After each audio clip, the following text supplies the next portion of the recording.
दोस्तों नमस्कार। BPSC practice set 1 का पार्ट 1 आप तक पहुंच चुका है, आप लोगों ने देख चुके होंगे और आज पार्ट 2 को देखेंगे विथ डिस्कशन के साथ। चलिए हम लोग आज का पहला क्वेश्चन देखते हैं। केंद्र तथा राज्यों के मध्य शक्तियों के वितरण के लिए भारत का संविधान 3 सूचियों को प्रस्तुत करता है।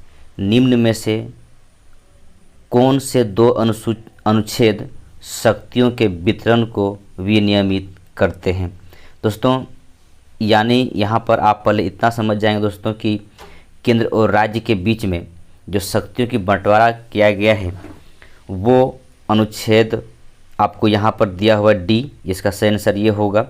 लेकिन आप दोस्तों ध्यान रखेंगे अनुसूची के रूप में आपके पास है जो 7, जिसे केंद्र की शक्ति के बारे में यानी राज्य सूची, केंद्र सूची और समवर्ती सूची में बांट दिया गया है, यानी 3 सूचियों में बांटा हुआ है। तो अनुसूची 7 में दे रखा हुआ है, इसे आप लोग ध्यान रखेंगे। और किसमें कितना विषय है इसे आप लोग सही तरीके से देख के जाएंगे एग्जाम हॉल में, ताकि आपको याद रह जाए। कभी कभी केंद्र में कितना सूचियाँ हैं करंट तौर पर देख के जाएंगे, हो ना हो पूछ दे, इसलिए अनुसूची 7 याद रखेंगे जो कि केंद्र राज्यों के बीच में शक्तियों की बंटवारा दिया गया। और वैसे अगर आप संवैधानिक विकास के तौर पर देखेंगे तो 1935 के अधिनियम में केंद्र और राज्यों के शक्तियों की बंटवारा के बात करता है, यानी 1935 के अधिनियम में केंद्र और राज्यों की भी शक्ति को बांट दिया जाता है। ठीक है, तो शक्ति की बंटवारा यानी संघ सूची, राज्य सूची और समवर्ती सूची का जो कॉन्सेप्ट आया है 1935 के अधिनियम से ही लाया गया है और आज तक हमारे पास है। नेक्स्ट क्वेश्चन है, भारतीय संविधान सभा के प्रथम दिन के अधिवेशन की अध्यक्षता इन्होंने की थी। दोस्तों ध्यान रखेंगे, ऑप्शन आपके पास दे रखा हुआ है। ठीक है, तो भारतीय संविधान सभा, ठीक है दोस्तों, कैबिनेट मिशन आने के बाद 1946 में भारतीय संविधान सभा गठन किया गया था। और इस संविधान सभा गठन होने के बाद जो 9 दिसंबर, दोस्तों ध्यान रखेंगे, 9 दिसंबर 1946 को जो संविधान सभा गठन किया गया था उसका पहला दिन जो अध्यक्षता किए थे वो थे डॉक्टर सच्चिदानंद सिन्हा। ठीक है, लेकिन 9 दिसंबर के बाद 11 दिसंबर 1946 को अस्थायी रूप से संविधान सभा का अध्यक्ष किसको बना दिया गया था? डॉक्टर राजेंद्र प्रसाद को बना दिया गया था। और डॉक्टर सच्चिदानंद सिन्हा ये अस्थायी तौर पर अध्यक्षता किए थे, 2 दिन किए थे, बस 11 तारीख को अगला बैठक में ही 11 तारीख को डॉक्टर राजेंद्र प्रसाद को इसे अस्थायी अध्यक्ष बना दिया गया था। नेक्स्ट क्वेश्चन है, बिल्कुल प्रारंभ से भारत के राष्ट्रपति के पद पर आसीन व्यक्तियों का निम्नलिखित में से कौन एक सही क्रम है, यानी शुरू से अंत तक देखना है कि कौन सही क्रम है। तो आप देखिए, सी राजगोपालाचारी ये सही नहीं हो सकता है, राजेंद्र प्रसाद, एस राधाकृष्णन, बीवी गिरी ये भी सही नहीं, क्योंकि बीवी गिरी से जस्ट पहले जाकिर हुसैन हुआ करते थे। फिर से सी राजगोपालाचारी ये हो नहीं सकता है। अब देखिए ये डी में क्या कहता है, डी में कहता है कि राजेंद्र प्रसाद, एस राधाकृष्णन, जाकिर हुसैन और बीवी गिरी। हाँ, ये डी आपका सही आंसर है, यानी राजेंद्र प्रसाद, एस राधाकृष्णन, जाकिर हुसैन और बीवी गिरी ये चारों सही क्रम में है, तो यही आपका सही आंसर है। ठीक है, आगे चलते हैं। भारत के संविधान के अंतर्गत विषयों तथा संबंधित सूची के बारे में निम्न युग्मों में से कौन एक सुमेलित नहीं है। दोस्तों ध्यान रखें, इस बात में कहना, इसमें कह रहा है कि कौन सा सूची, कौन सा विषय संघ सूची में है, राज्य सूची में है या समवर्ती सूची में है। दोस्तों ध्यान रखेंगे इस बात को लेकर कि देखिए यहाँ पर वन, शेयर बाजार, डाकघर, बचत बैंक, जन स्वास्थ्य दे रखा हुआ है। ठीक है, तो दोस्तों ध्यान रखेंगे ये समवर्ती सूची में है वन। ठीक है, यानी राज्य भी कानून बनाएगा और केंद्र भी कानून बना सकता है इस मैटर को लेकर। डाक बचत बैंक ये संघ सूची में, डाकघर संघ सूची में आता है। आप देखते होंगे कि डाकघर में जो नौकरी करते हैं वो कहता है कि सेंट्रल लेवल के मैं नौकरी करता हूँ, तो डाकघर वो सेंट्रल का सर्विस है, सेंट्रल गवर्नमेंट का सर्विस है। इसके बाद जन स्वास्थ्य यानी स्वास्थ्य केंद्र की बात किया जा रहा है, ये राज्यों की विषय है। ठीक है, राज्यों की विषय है। लेकिन यहाँ पर एक चीज़ दिया हुआ है बी में, शेयर बाजार, ये सुमेलित नहीं, क्योंकि शेयर बाजार संघ सूची विषय है, न कि समवर्ती सूची विषय है। दोस्तों ध्यान रखेंगे, शेयर बाजार संघ सूची विषय है, न कि समवर्ती सूची का विषय है। नेक्स्ट आगे बढ़ते हैं, केंद्रीय मृदा लवणता अनुसंधान संस्थान कहाँ स्थित है?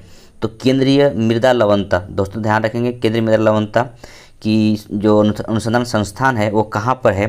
तो ये जो संस्था है ये आपका करनाल में है। तो ध्यान रखेंगे, इसका आंसर ई होगा, ठीक है, क्योंकि यहाँ पर कोई ऐसा दिया हुआ नहीं है। ध्यान रखें, करनाल में है, ठीक है, करनाल में है। और इस संस्था का स्थापना हुआ था 1 मार्च 1969 में, ठीक है। ठीक दोस्तों याद रखेंगे, करनाल में है और इसकी स्थापना हुई थी 1 मार्च 1969 में, यानी 69 में। आगे बढ़ते हैं, व्यक्तिगत स्वतंत्रता के लिए उच्च न्यायालय निम्नलिखित में से किस रीट को जारी कर सकता है? तो व्यक्तिगत स्वतंत्रता की बात किया जा रहा है यहाँ पर। उससे पहले आप रीट के बारे में जानेंगे कि रीट होता क्या है, ठीक है।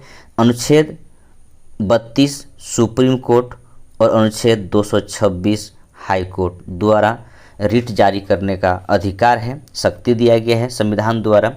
ये एक रीट एक विशेष तरह का विशेषाधिकार होता है, एक तरह का आप कह सकते हैं रीट रोकने की बात करते हैं। कोई गलत काम किया जा रहा है तो वो सुप्रीम कोर्ट या हाई कोर्ट उसे रोक सकते हैं रीट के माध्यम से। तो यहाँ पर आपका दूसरी बात और जान लेंगे, ये रीट 5 प्रकार का होता है, ठीक है। यहाँ पर एक रीट नहीं दिया हुआ जिसका उत्प्रेषण कहा जाता है। परमादेश है, अधिकार परीक्षा है, बंदी प्रथितकरण है और प्रतिषेध है। एक और है उत्प्रेषण, वो दिया नहीं है। तो 5 रीट को आप लोग जान लेंगे। 5 रीट के बारे में कभी दोबारा फिर से कोई क्वेश्चन इस तरह आता है तो मैं वहाँ पे बताऊंगा फिलहाल, लेकिन मैं इतना बता रहा हूँ कि यहाँ पर व्यक्तिगत स्वतंत्रता की बात कर रहा है। किसी व्यक्ति के ऊपर यानी पर्सनली अगर कोई ऐसा रीट जारी करने की बात आएगी तो दोस्तों ध्यान रखेंगे, इसका सही आंसर होगा बंदी प्रत्यक्षीकरण। इसका मतलब ये होता है कि कोई व्यक्ति किसी संस्था द्वारा अगर बंदी बना के रखा हुआ किसी व्यक्ति को, तो अगर सुप्रीम कोर्ट को या हाई कोर्ट को इस बात का लग जाए, अंदेशा हो जाए कि वो व्यक्ति गलत तरीके से या कोई उस पर पीआईएल दाखिल कर कह दे कि वो वहाँ पर जेल में ही हो, तो वो गलत तरीके से जेल में है, तो उस संस्था को, उस जेल अधिकारी को या पूरी प्रशासन को सुप्रीम कोर्ट या हाई कोर्ट कह सकते हैं कि आप उस व्यक्ति को मेरे समक्ष प्रस्तुत कीजिए। अगर वो व्यक्ति सच में गलत है तो फिर जेल बंद होगी, और अगर सही है तो वो उसे बाहर कर दिया जाएगा। तो ये एक पहला, एक 5 रीट में एकमात्र ऐसा रीट है जो कहने का मतलब है किसी व्यक्ति के ऊपर, किसी पर्सनल व्यक्ति के ऊपर इस जारी करते हैं सुप्रीम कोर्ट और हाई कोर्ट। आगे बढ़ते हैं, निम्नलिखित में से किसे भारत में स्थानीय स्वायत्त शासन का जनक माना जाता है? दोस्तों ध्यान रखेंगे, एकमात्र गवर्नर जिसे लॉर्ड रिपन के नाम से जानते हैं, ये सब गवर्नर है, डलहौजी, कैनिंग, कर्जन और रिपन सब गवर्नर है, लेकिन लॉर्ड रिपन जिसका कार्यकाल 1880 से 84 के दरमियान रहा, इसी को स्थानीय स्वायत्त शासन यानी कहने वाले पंचायती राज व्यवस्था का जनक माना जाता है। और इसकी समय में एक चीज़ और आया था, याद रखेंगे, इल्बर्ट बिल। अगर इल्बर्ट बिल पर कभी क्वेश्चन आता है मैं उस पर डिस्कशन करूँगा सही तरीके से, लेकिन फिलहाल आप समझ लेंगे इसी के समय इल्बर्ट बिल आया था और इल्बर्ट बिल विवाद की वजह से ही अपना ये इस्तीफा सौंप दिए थे। नेक्स्ट क्वेश्चन की तरफ चलते हैं, संविधान के किस संशोधन द्वारा केंद्रीय मंत्रियों की संख्या लोकसभा के कुल सदस्यों के 15% पर सीमित कर दी गई? तो ध्यान रखेंगे, देखिए ये बहुत अच्छा चीज़ें हैं। वाजपेयी सरकार ने, अटल वाजपेयी ने ये काम किए थे 2003 में। इसमें हुआ था यूँ कि क्वेश्चन का सही आंसर 91 ये नंबर होगा, ठीक है। तो इसमें हुआ था यूँ कि इस बिल में ये कहा गया था, संशोधन में ये कहा गया था कि केंद्र सरकार हो चाहे राज्य सरकार हो, अधिक से अधिक 15% ही, चाहे प्रधानमंत्री सहित या मुख्यमंत्री सहित, अधिक से अधिक 15% ही मंत्रिपरिषद हो सकता है, उससे ज़्यादा नहीं हो सकता है। क्योंकि बहुत ज़्यादा होने से क्या होता है, जनता का पैसा की बर्बादी है। तो ये 15% जो सीट का, मंत्रियों का सीट जो सीमित किया गया था, ये 2003 में किया गया था 91 संविधान संशोधन के तहत में और वाजपेयी के कार्यकाल में। नेक्स्ट क्वेश्चन की तरफ चलते हैं। देखिए सूची यहाँ पर मिलाना है, दोस्तों ध्यान रखेंगे, एक सूची दूसरे से मिलाना है। एक पहला आपको थोड़ा सा दिक्कत होगा, पहला को छोड़ देंगे, सेकंड देखिए मिलाइए, आपको मिल जाएगा यहाँ पर से। संपत्ति को मौलिक अधिकारों से हटाना, ये कब हुआ था? ये 44 में हुआ है, ठीक है दोस्तों ध्यान रखेंगे, ठीक है।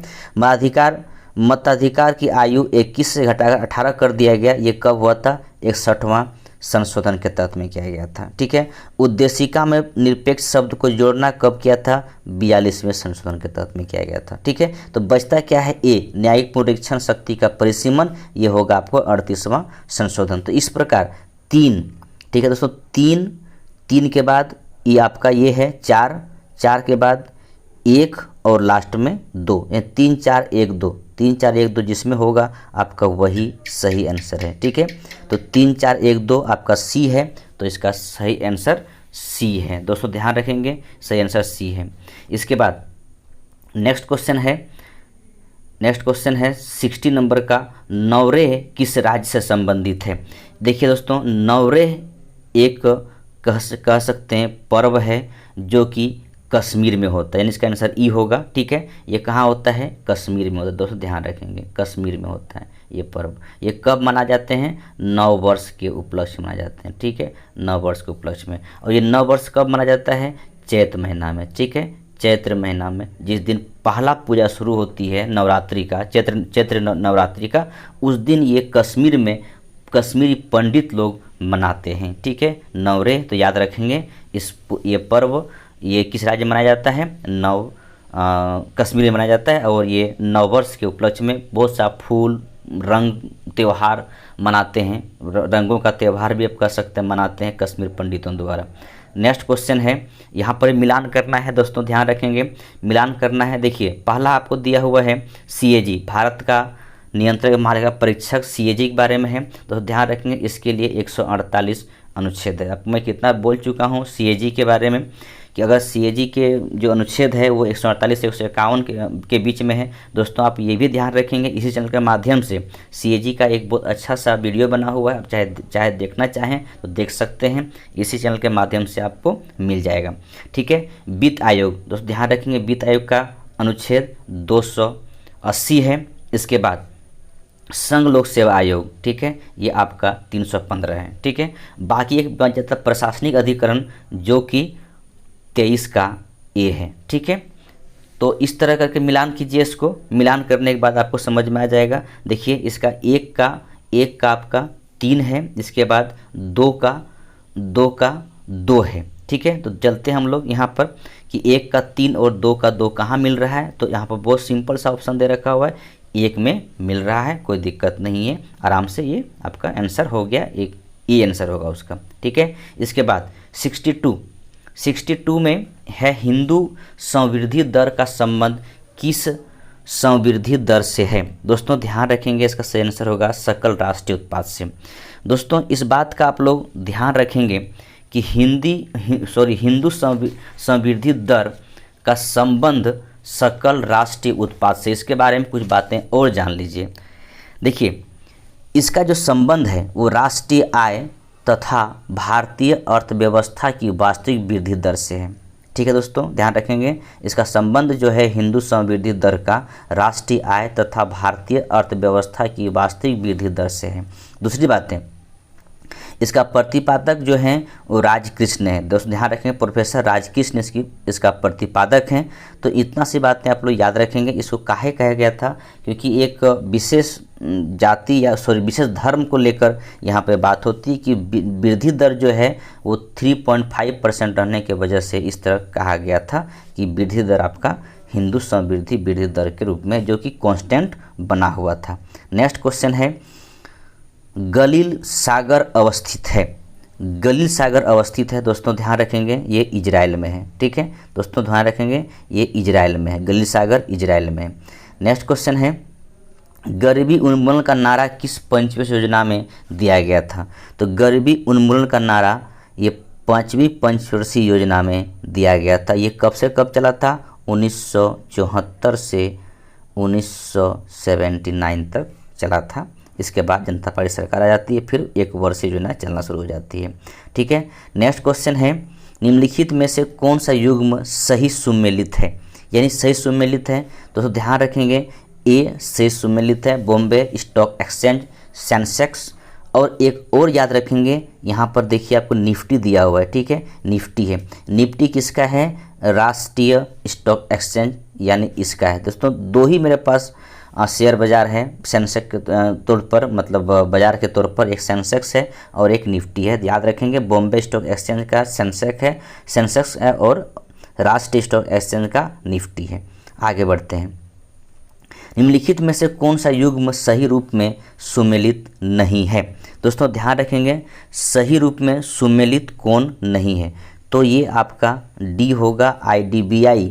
ये विश्व बैंक नहीं है बल्कि भारतीय बैंक है और ये औद्योगिक बैंक है। ठीक है, औद्योगिक विकास बैंक है और इसकी स्थापना जो हुई थी वो 1964 में हुई थी। नेक्स्ट क्वेश्चन की तरफ चलते हैं।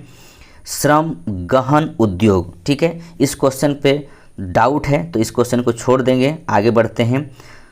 इस क्वेश्चन पर भी थोड़ा डाउट है इसलिए मैं इस क्वेश्चन को भी छोड़ रहा हूँ। अगर आप लोग को कुछ आ रहा है तो कमेंट करेंगे, ठीक है, इस क्वेश्चन पे भी कमेंट करेंगे और इस क्वेश्चन पे भी कमेंट करेंगे कि इसका आंसर क्या होगा। ठीक है, कोई बात नहीं, छोड़ दीजिए, ये थोड़ा सा क्वेश्चन डाउट फील आ रहा है इसमें, इसीलिए इसको मैं छोड़ रहा हूँ। इसके बाद नेक्स्ट क्वेश्चन है international crop research institute for semi arid tropics स्थित है, यानी ICRISAT स्थित है। कहाँ स्थित है? तो ध्यान रखेंगे हैदराबाद में स्थित है। ठीक है, और इसकी स्थापना कब हुई थी? 1972 में हुई थी। ICRISAT की स्थापना 1972 में हैदराबाद में हुई थी। फिर से यहाँ मिलान करने की बात कर रहा है। देखिए दोस्तों बहुत सा आसान क्वेश्चन है। खाद्यान्न उत्पादन में वृद्धि का मतलब है हरित क्रांति, ठीक है, मिला हुआ एक। दूध उत्पादन का मतलब श्वेत क्रांति, ठीक है। मत्स्य उत्पादन नीली क्रांति और उर्वरक उत्पादन भूरी क्रांति, यानी 1 3 2 4, ठीक है, 1 3 2 4, यानी इसका सही आंसर आपके पास मिला हुआ है ऊपर में ही है 1 3 2 4।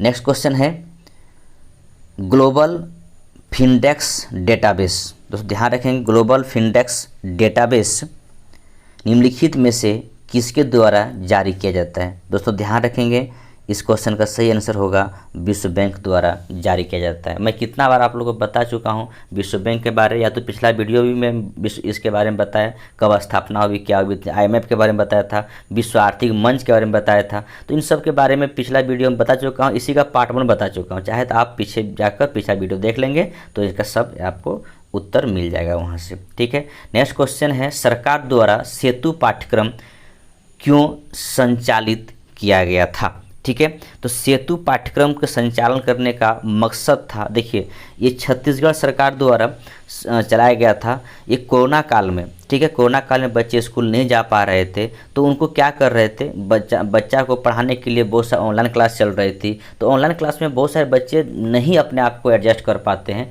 इस वजह से छत्तीसगढ़ सरकार ने क्या किया था कि शिविर के माध्यम से दूरस्थ क्षेत्रों में शिक्षा का प्रसार करना था। इसका एक मकसद ये भी था, ठीक है, एक मकसद ये भी था, यानी इसका आंसर डी होगा।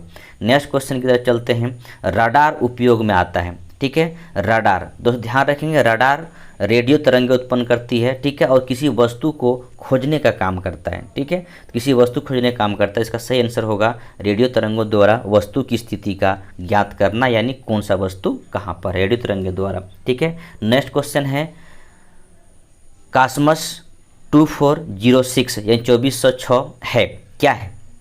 तो ध्यान रखेंगे ये रसिया मिलिट्री सैटेलाइट है, ठीक है, और ये एक सैन्य उपग्रह है। ठीक है, दोस्तों ध्यान रखेंगे रसिया द्वारा छोड़ा हुआ एक सैटेलाइट है, रशियन मिलिट्री सैटेलाइट है। या आप इसका सही आंसर होगा बी, एक सैन्य उपग्रह है।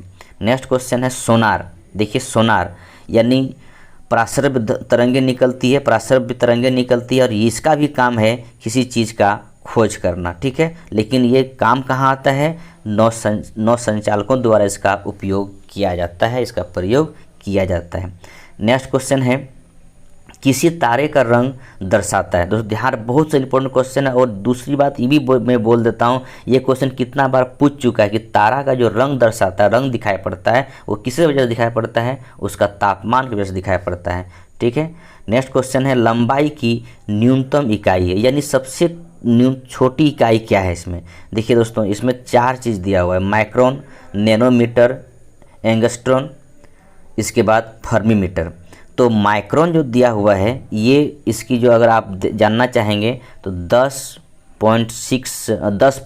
10 पर पावर -6 मीटर है। ठीक है, इसके बाद नैनोमीटर है, इसमें होता है 10 पे पावर -3 मीटर। ठीक है, इसके बाद एंगस्ट्रॉन है, इसका जो होता है वो 10 पे पावर -10 होता है, और ये फर्मी मीटर जो है वो 10 पे पावर -15 होता है। इस तरह का अगर आप इस पर गौर करेंगे तो -6, -10, -3 और -15, जब -15 है वो सबसे न्यूनतम इकाई है, तो इसका सही आंसर होगा डी यानी फर्मी मीटर। ठीक है, नेक्स्ट क्वेश्चन है, हुनर से रोजगार तक योजना किसकी पहल है, यानी किस मंत्रालय की पहल है? तो ध्यान रखेंगे ये पर्यटन मंत्रालय की पहल है।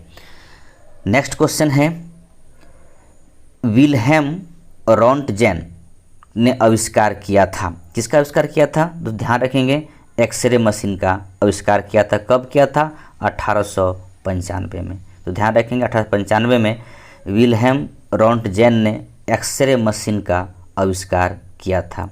इसके बाद सूची दिया हुआ है, फिर से भौतिक राशि और इकाई दिया हुआ है, इसको आप सही से देखेंगे तो आपको समझ में आ जाएगा। त्वरण, ठीक है, त्वरण को मिलान कीजिएगा तो मिलान करने में आपको मीटर प्रति सेकंड स्क्वायर होगा। बल यानी न्यूटन होगा।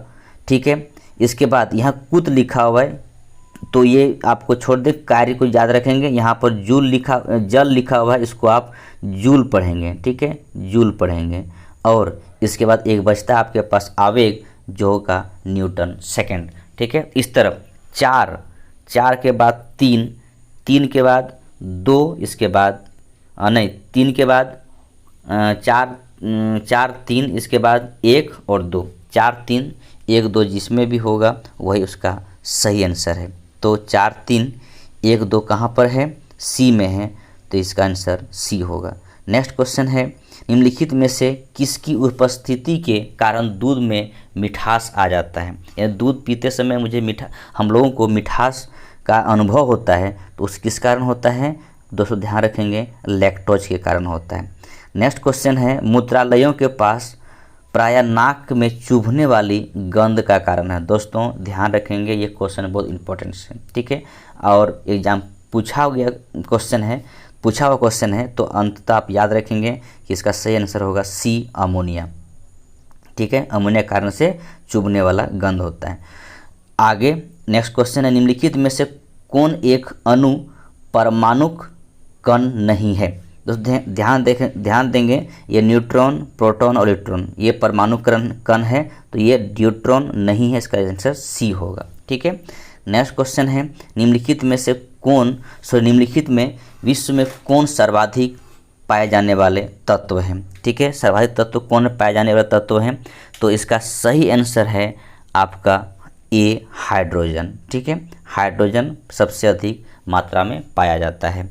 नेक्स्ट क्वेश्चन है, पॉलीथीन की थैलियों को नष्ट नहीं किया जा सकता क्योंकि वे बनी होती है। किससे बनी होती है? तो दोस्तों ध्यान रखेंगे पॉलीमर से बनी होती है। देखिए दोस्तों यहाँ लिखा हुआ है पॉलीमर, तो इसका सही आंसर होगा पॉलीमर से बनी होती है। नेक्स्ट क्वेश्चन है,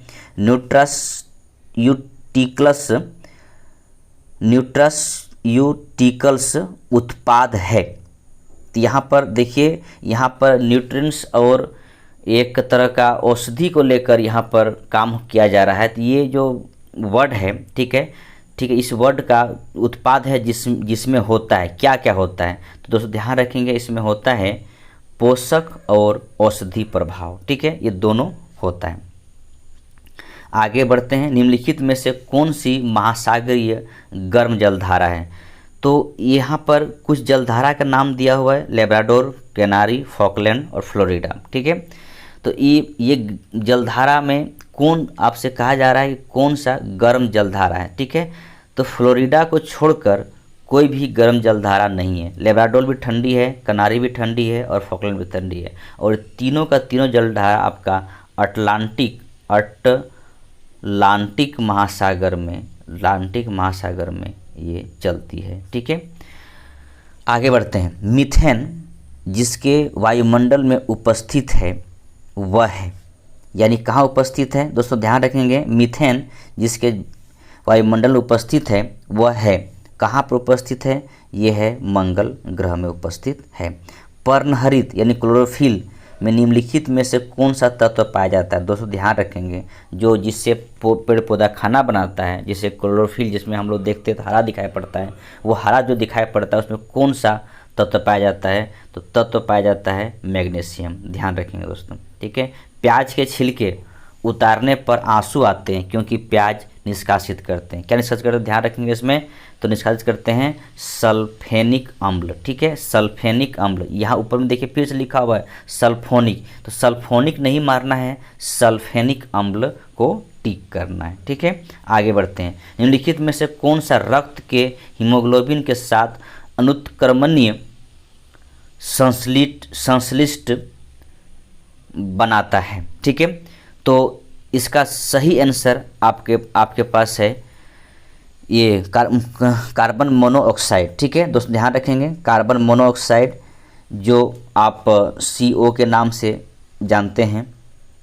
तो हीमोग्लोबिन के साथ अनुत्क्रमणीय संश्लिष्ट जो बनाता है वो है कार्बन मोनोऑक्साइड, ठीक है। आगे बढ़ते हैं, पुदीना के निम्नलिखित भागों में से किस एक में तेल का अधिकतम प्रतिशत पाया जाता है, यानी पुदीना से हम मुझे तेल निकालना हो तो किस भाग से अधिकतम तेल निकल सकता है, वो है पत्ती से, ठीक है। नेक्स्ट क्वेश्चन है, चिलगोजा निम्न में से किस एक प्रजाति के बीज से प्राप्त होता है, तो चिलगोजा जो प्राप्त होता है वो होता है पाइन से, दोस्तों ध्यान रखेंगे पाइन से होता है, ये पाइन से होता है, ठीक। आगे बढ़ते हैं, एक वर्णांध पुरुष एक सामान्य महिला से विवाह करता है, वर्णांधता के लक्षण उत्पन्न होंगे, यानी कलर ब्लाइंड की बात किया जा रहा है कि कलर ब्लाइंड एक पुरुष है और एक सामान्य महिला से विवाह कर रहा है, तो क्या हो सकता है, देखिए महिला वाहक होती है, महिला को कभी कलर ब्लाइंड नहीं होता है, ठीक है, ये वाहक के तौर पे काम करती है, अगर होती भी है तो एक वाहक के तौर पे काम करती है, इसे वो दोष नहीं होता है, कलर ब्लाइंड के रूप में ये नहीं होती, वाहक के रूप में काम करती है, ठीक है। तो इसमें किसको, अगर एक पुरुष है जो कलर ब्लाइंड है और एक महिला उससे जो सामान्य महिला है वो काम कर रही है, शादी किया उसके साथ में, तो फिर इसमें किसे हो सकता है, उसके पुत्र को पुत्रियों में, पुत्रों के पुत्रों में और पुत्रियों के पुत्र में। तो दोस्तों ध्यान रखेंगे इसका सही आंसर होगा पुत्रियों के पुत्रों में, क्योंकि महिलाएं वाहक के तौर पर काम करती है। नेक्स्ट क्वेश्चन है, साल्क टीका निम्नलिखित में से किस व्याधि से संबंधित है, दोस्तों ध्यान रखेंगे साल्क टीका, ये टीका जो होते हैं वो पोलियो बीमारी से संबंधित है, ठीक है। नेक्स्ट क्वेश्चन है, बाकी जितना चेचक, टिटनेस, टीबी, फिर कोई ना कोई क्वेश्चन आएगा इस पर मैं डिस्कशन करूंगा इस बात पर, लेकिन फिलहाल आप इतना जानिए कि साल्क टीका पोलियो से संबंधित है। प्रोटीनों के पाचन में सहायक एंजाइम है, ठीक है, यानी प्रोटीन के पाचन में सहायक एंजाइम के तौर पर कौन है, ट्रिप्सिन। दोस्तों ये भी ध्यान रखेंगे, अगर मैं इसे पूरा डिस्कशन करता चलूँ तो बहुत लंबा खींच जाएगा, ठीक है, इसी वजह से मैं कोशिश कर रहा हूँ कि कुछ जहाँ पे हो सके संभव मैं बोल रहा हूँ, इसके बाद आगे निकल रहा हूँ, क्योंकि 150 क्वेश्चन को 2 पार्ट में करने का मतलब है कि कई घंटा खींच जाएगा, तो कई घंटा पर फिर पूरा वीडियो बहुत लेंदी हो जाएगा, इस वजह से मैं कोशिश कर रहा हूँ थोड़ा सा स्पीड आगे से भागने में, ठीक है। इसके बाद मांसपेशियों में निम्नलिखित में से किसके एकत्र होने से थकान होती है, दोस्तों ध्यान रखेंगे लैक्टिक अम्ल का एकत्र होने से थकान महसूस होता है मांसपेशियों में। देखिए कभी बहुत अधिक चल जाएंगे तो आपकी मांसपेशी में थकान महसूस होगा, वो लैक्टिक अम्ल से होता है।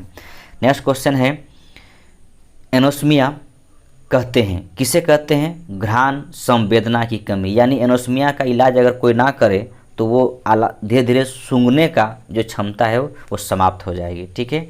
नेक्स्ट क्वेश्चन है, ललित जिसकी उत्तम किस्म है वह है, तो उत्तम किस्म किसका है, तो ध्यान रखेंगे अमरूद का उत्तम किस्म है, ललित एक तरह का बीज है, उसे उत्तम किस्म का अमरूद उत्पादन किया जा सकता है। नेक्स्ट क्वेश्चन है, रेडियोधर्मी डेटिंग एक प्रक्रिया है जिसे मापा जा सकता है, यानी तो ध्यान रखेंगे इसको मापने के लिए चट्टानों का उम्र को मापते हैं और कार्बन डेटिंग पद्धति से किसी हम पेड़ पौधा को माप सकते हैं किसकी कितना इसका उम्र है। तो यहाँ पे रेडियोधर्मी डेटिंग से मुझे हम लोग क्या करते हैं, चट्टानों के उम्र को मापते हैं। ठीक है, आगे बढ़ते हैं। कंप्यूटर वायरस होता है, कंप्यूटर में वायरस हो जाता है, मोबाइल में वायरस घुस जाता है, वो क्या होता है, एक तरह का सॉफ्टवेयर प्रोग्राम होता है। ठीक है, जैसे हम लोग कोई मैसेज किया, बड़ा अच्छा हीरोइन का फोटो है, फटाक से खोल दिए। ठीक है, एक तरह का वायरस है वो, और जहाँ खोलें पूरा मोबाइल हो या फिर कंप्यूटर हो, पूर्णतः वो पूरा ख़राब हो जाएगा और बेकार डेड हो जाएगा मोबाइल। ठीक है, नेक्स्ट क्वेश्चन है, यूरोप में प्रथम विश्वविद्यालय ने संस्कृत पीठ स्थापित की गई थी। कहाँ स्थापित की गई थी, यूरोप का एक देश का नाम बताना है, वो है फ्रांस में किया गया था। नेक्स्ट क्वेश्चन है, दी रोड अहेड एक पुस्तक है। ठीक है, किसने लिखा था, दी रोड अहेड नाम की एक पुस्तक है, किसने लिखा था।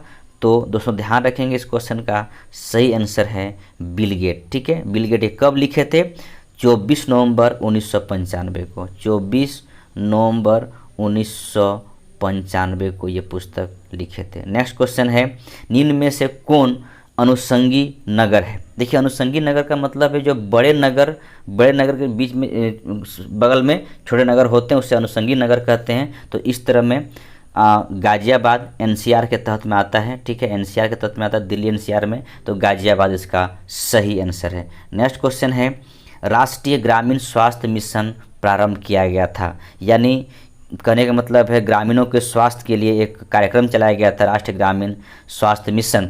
तो इसका कहा जा रहा है प्रारंभ कब किया गया था, तो इसका प्रारंभ किया गया था 12 अप्रैल 2005 को। ठीक है, इसका सही आंसर होगा अप्रैल 2005, या लेकिन डेट भी याद रखेंगे 12 अप्रैल 2005 को किया गया था। नेक्स्ट क्वेश्चन है, मानवीय जनसंख्या के श्रेष्ठतर जीवन यापन के लिए निम्न में से कौन सा कदम सर्वाधिक महत्वपूर्ण है। यानी मानवीय जनसंख्या को बेहतर बनाने के लिए, जीवन यापन को बेहतर बनाने के लिए सबसे महत्वपूर्ण काम है इसके यहाँ के अनुसार वृक्षारोपण, यानी वन को रोपण की व्यवस्था करना। ठीक है, आगे 107 नंबर क्वेश्चन है, ग्रीन हाउस गैस के उत्सर्जन में जिस देश की सर्वाधिक योगदान है वो कौन सा है। तो ध्यान रखेंगे सबसे अधिक चीन में ग्रीन हाउस गैस का उत्सर्जन हो रहा है। ठीक है, आगे बढ़ते हैं। निम्नलिखित में से किसके क्षय होने में सबसे अधिक समय लगता है। दोस्तों इसीलिए कहता है कि प्लास्टिक को बैन किया जाए, प्लास्टिक को क्षय जल्दी होता नहीं है, बहुत दिन लग जाता है क्षय होने में। ठीक है, तो ये सबसे अधिक दिन तक प्लास्टिक का थैला लगता है। नेक्स्ट क्वेश्चन है, यूरो नॉर्म बनाया गया है। यूरो नॉर्म अभी आप लोग देखते हैं दोस्तों कि BS6 गाड़ी चल रही है, फिर आगे आस्ते आस्ते आएगा BS कुछ और आ जाएगा। तो ये BS6 जो गाड़ी आ रही है, फिर और कुछ आने वाला है। ठीक है, यूरो नॉर्म्स जो बनाया गया था वो है वाहनों के निकलने वाली हानिप्रद गैसों के नियंत्रण करने के लिए। ठीक है, इसे याद रखेंगे BS से। आगे ठीक है, नेक्स्ट क्वेश्चन है, निम्न ग्रीन हाउस गैसों में से ऐसी कौन है जिसके द्वारा ट्रोपोस्फीयर में ओजोन प्रदूषण नहीं होता है। यानी ओजोन का प्रदूषण, ओजोन क्षय हो रहा है, ओजोन जो समताप मंडल में ओजोन गैस है, ओजोन परत है, ओजोन परत से हम लोग को पराबैंगनी किरणों से, जो कहने का मतलब जो सूर्य से किरणें आ रही है जिससे कैंसर हो जाता है, उस किरण को वहाँ पर वो रोक के रख रहे हैं। तो ऐसा कौन सा गैस है जो ट्रोपोस्फीयर में ओजोन परत है जिसे प्रदूषण नहीं होता है। तो ध्यान रखेंगे इसका सही आंसर होगा कार्बन मोनोऑक्साइड। ठीक है, नेक्स्ट क्वेश्चन है, करागम धार्मिक लोक नृत्य संबंधित है। करागम कहाँ संबंधित है दोस्तों, ध्यान रखेंगे तमिलनाडु से संबंधित है। इसके बाद नेक्स्ट क्वेश्चन है, योग दर्शन के प्रतिपादक है। कौन प्रतिपादक है, ध्यान रखेंगे पतंजलि योग दर्शन के प्रतिपादक है। इसके बाद देखिए दोस्तों, इसको आपको मिलान करना है। आप लोग चाहे तो इसको मिलान करके कुछ भेजिएगा, कमेंट कीजिएगा, तो दोस्तों मैं भी जान लूँ थोड़ा सा इसका आंसर क्या होगा। थोड़ा हमें डाउट था इसलिए इसको मैं नहीं किया। इसके बाद नेक्स्ट क्वेश्चन है, नेक्स्ट क्वेश्चन के तौर पर है, भारत में किस शिलाश्रय से संबंधित चित्र प्राप्त हुए हैं। ठीक है, तो दोस्तों ध्यान रखेंगे, इसका सही आंसर होगा भीमबेटका। भीमबेटका है कहाँ? मध्य प्रदेश में है। ठीक है, मध्य प्रदेश में कहाँ पर है? रायसेन जिला में भीमबेटका है, तो याद रखेंगे। ठीक है, आगे चलते हैं। निम्नलिखित स्थानों में से किस एक में राष्ट्रकूटों द्वारा एलोरा पहाड़ी में निर्मित गुफा मंदिर स्थित है? ठीक है, तो एलोरा कहने का मतलब है, सॉरी दोस्तों, राष्ट्रकूट द्वारा जो एलोरा पहाड़ी पर गुफा मंदिर बनाए थे वो कहाँ पर है? दोस्तों ध्यान रखेंगे, इसका सही आंसर होगा औरंगाबाद, महाराष्ट्र। एक औरंगाबाद बिहार में भी है, लेकिन यहाँ पर जिस औरंगाबाद की बात हो रही है वो महाराष्ट्र में है।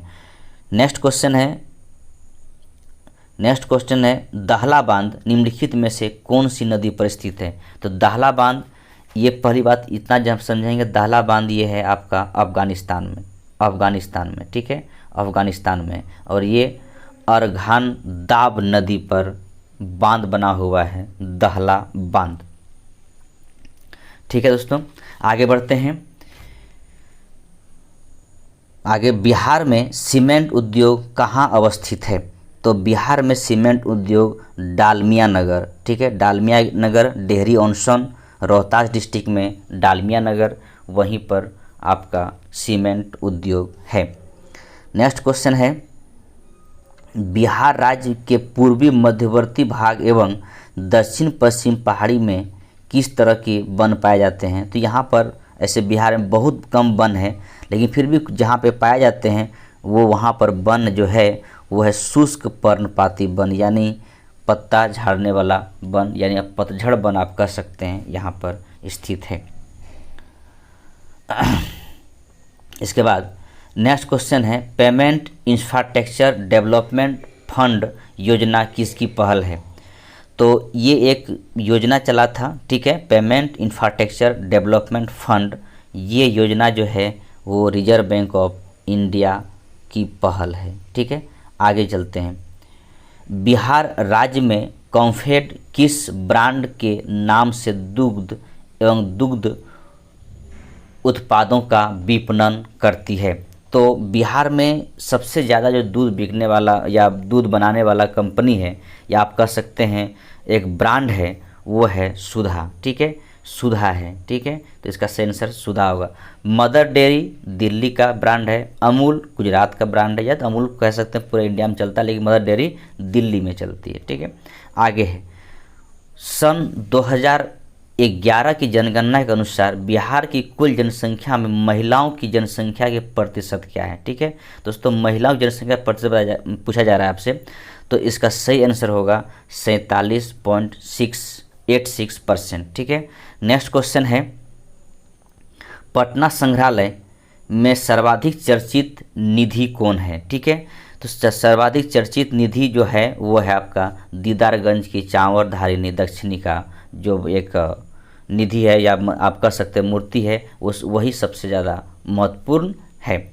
इसके बाद दोस्तों, इसके बाद कुछ क्वेश्चन था जो कि ये कहने का मतलब है 123 से लेकर आगे तक कुछ क्वेश्चन जो कि ये है मैथ है। तो मैथ को सिर्फ आंसर बता देने से नहीं होगा दोस्तों, तो इसको मैथ को वैसे भी बीपीएससी जो भी स्टूडेंट होते हैं मैथ को थोड़ा इग्नोर कर चलते हैं, लेकिन फिर भी मैथ को बनाएंगे आप लोग, लेकिन मैं मैथ का सवाल को यहाँ पर नहीं बता रहा हूँ।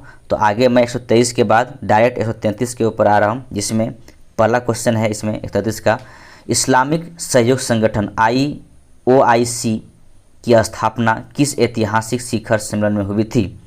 तो इसका स्थापना हुई थी वो रबात। ठीक है, रबात कहाँ पर है? मोरक्को। तो ध्यान रखेंगे मोरक्को में रबात। अब मोरक्को कहाँ है?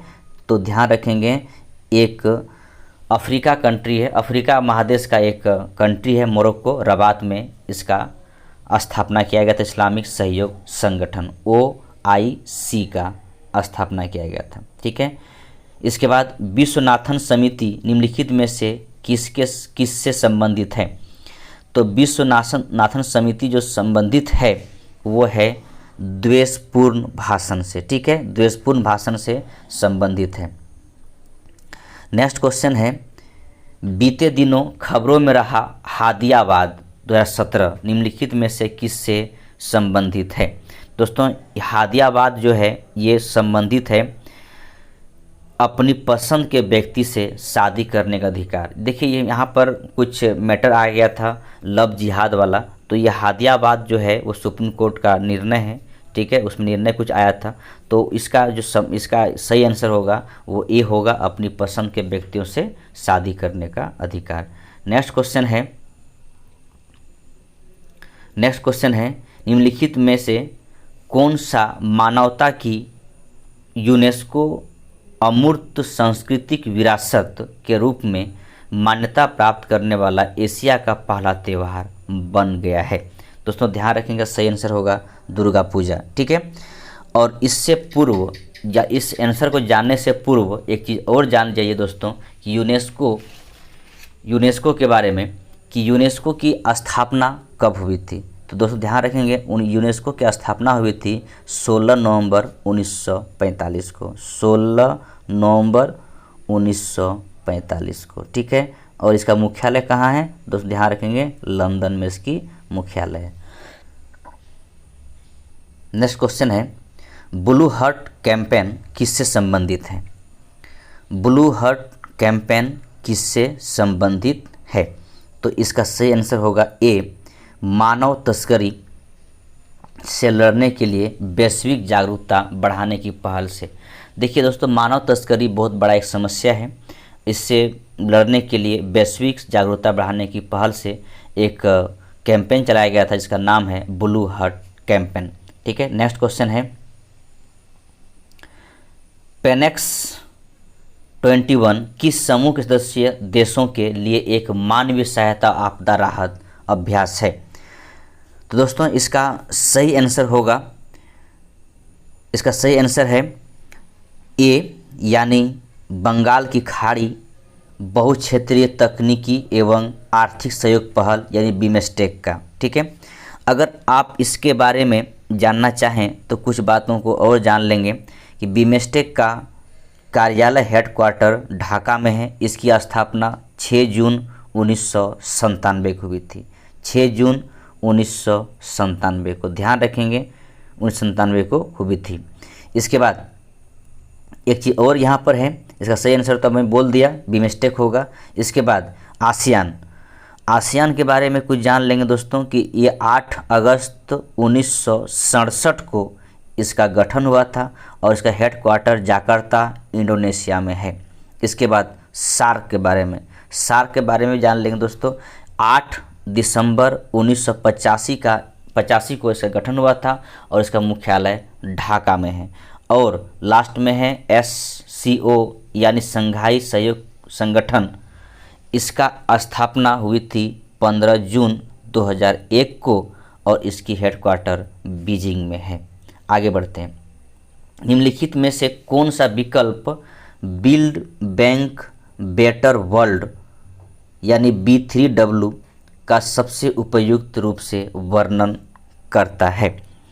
तो इसका सबसे उपयुक्त वर्णन करता है डी ऑप्शन G7 यानी विकसित देशों का एक विकास परियोजना है B3W, ठीक है। नेक्स्ट क्वेश्चन है थंका किससे संबंधित है।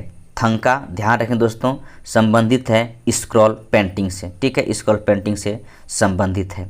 नेक्स्ट क्वेश्चन है निम्नलिखित मध्य एशियाई देशों में से किसकी अफगानिस्तान के साथ सीमा नहीं बनाती है। तो इस क्वेश्चन का आंसर ई होगा, ठीक है, ई होगा, क्योंकि इसमें काजाकिस्तान और किर्गिस्तान अफगानिस्तान से सीमा नहीं बनाती है, ठीक है। तुर्कमेनिस्तान ताजिकिस्तान अफगानिस्तान का उत्तरी सीमा बनाती है, ईरान पश्चिम सीमा बनाती है और उत्तर और पूरब और दक्षिण जो है वो पाकिस्तान सीमा बनाती है, ठीक है। यानी उत्तर की ओर कौन है, तुर्कमेनिस्तान और ताजिकिस्तान। इसके बाद पश्चिम की ओर ईरान है और पूरब और दक्षिण की ओर पाकिस्तान है, अफगानिस्तान। तो इसका आंसर ई होगा, यानी काजाकिस्तान और किर्गिस्तान इसकी सीमा रेखा पर नहीं है। आगे बढ़ते हैं। भारत में एक विशेष क्षेत्र में स्थानीय लोग जीवित पेड़ की जड़ों को धाराओं के पार मजबूत पुलों में तैयार करते हैं, जैसे जैसे समय बीतता है ये पुल मजबूत होते जाता है। ये अनोखा लिविंग रूट ब्रिज निम्नलिखित में से किस राज्य में पाए जाते हैं? दोस्तों ध्यान रखेंगे, इसका सही आंसर होगा मेघालय। ठीक है, नेक्स्ट क्वेश्चन है, पोषण अभियान किस मंत्रालय का एक प्रमुख कार्य है? तो इसका आंसर होगा दोस्तों, इसका आंसर होगा ई, क्योंकि पोषण अभियान जो है वो महिला बाल विकास मंत्रालय का एक प्रमुख कार्यक्रम है, महिला बाल विकास मंत्रालय का। ठीक है, नेक्स्ट क्वेश्चन है, FL 2027 किसकी एक किस्म है? दोस्तों ध्यान रखेंगे, इसका सही आंसर है आलू। ठीक है, आलू की एक किस्म है। नेक्स्ट है दोस्तों, क्वेश्चन है, निम्नलिखित में से कौन सी जल संधि लाल सागर को अदन की खाड़ी से जोड़ती है? तो इसका सही आंसर होगा दोस्तों सी। दोस्तों ध्यान रखेंगे, बाब अल मदेव, ये इसका सही आंसर है।